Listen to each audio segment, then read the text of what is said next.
Pomar Junction Vineyard and Winery. Great wines from Pomar Junction.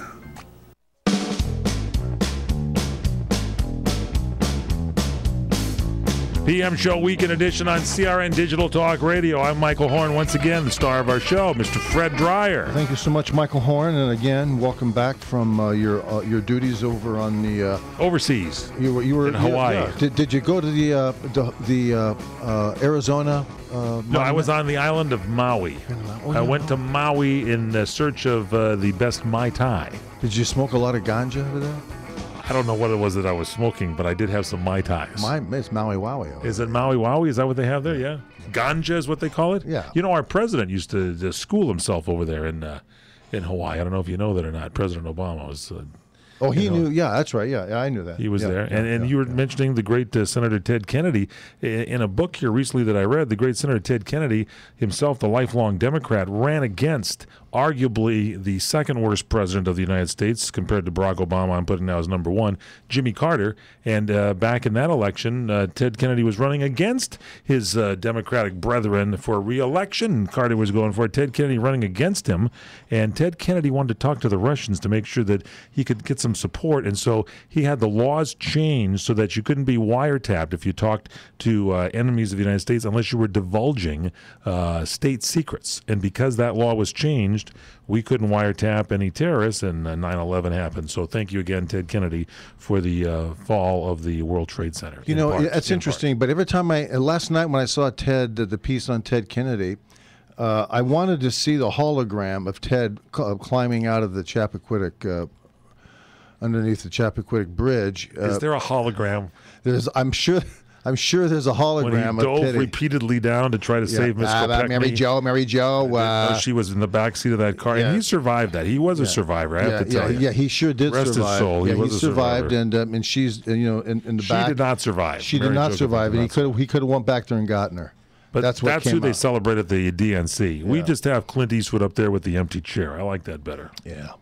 Well, look, we talked about Debbie Wasserman Schultz. Yes. Do we have her on the show today?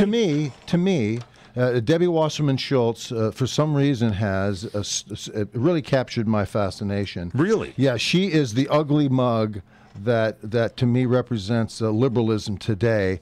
It's not Barack Obama. He's a handsome man, and you know, Buffalo Mom has her moments, and you know, their kids are beautiful kids, and so I look down the line, and of course Nancy Pelosi, I picked on her enough as it is. Yes, Harry Reid, I picked on him Nancy enough. Bell Lugosi. But it's really Debbie Wasserman Schultz, and she's on tap here. What is her official job with the campaign? Well, she's actually the DNC chairman. That's what I thought. She's a DNC, and Barack asked her, 12, 13 months ago, if she would take the reins, and she said, "Oh, I'd love to."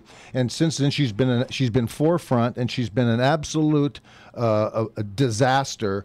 If you asked her what time it was, she'd start talking about any other type of thing except for answering the question. Run-on sentences. She beats the Salmon Queen up in Alaska for run-on sentences.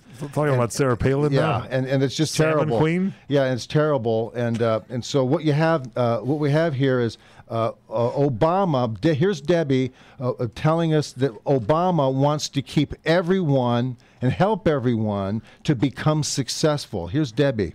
It's not just Barack Obama that is successful politically, but that in order to make sure that we can help everyone in America have an opportunity to be successful and make sure that we implement President Obama's goal of building our economy from the middle class down, he knows that we need to take the majority back for Democrats in the House of Representatives and hold on to our majority in the Senate and elect Democrats up and down the ticket.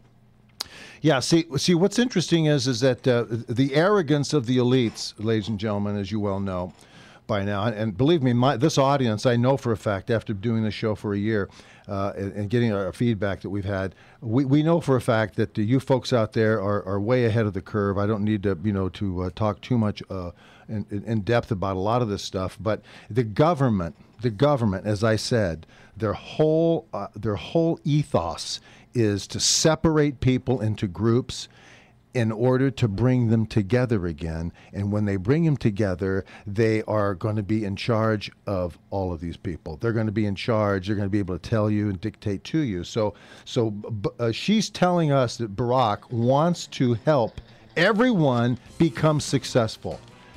I got a good idea. Here's what you do, Debbie. You get out of people's lives. You shut up and go home to your dog, and your cat. Make sure the alligators don't eat, your dog. You live down there in the She has swamps. alligators? Yeah, there's alligators all over the friggin' place where she lives down there. And, so she's so ugly, they will not come out of the water. If you got a picnic, if you have a picnic and you want to, want to guarantee yourselves of a nice, safe picnic from alligators, you invite her. Really? Yeah. So the government is now going to help you become successful. And we have more when we come back. Really? That's what's going to happen? Yeah, we have more when we come back. Okay, straight ahead, we continue, ladies and gentlemen. It is the PM Show Weekend Edition on CRN with the one and only Fred Dreyer. Check him out at Facebook /The Real Fred Dreyer.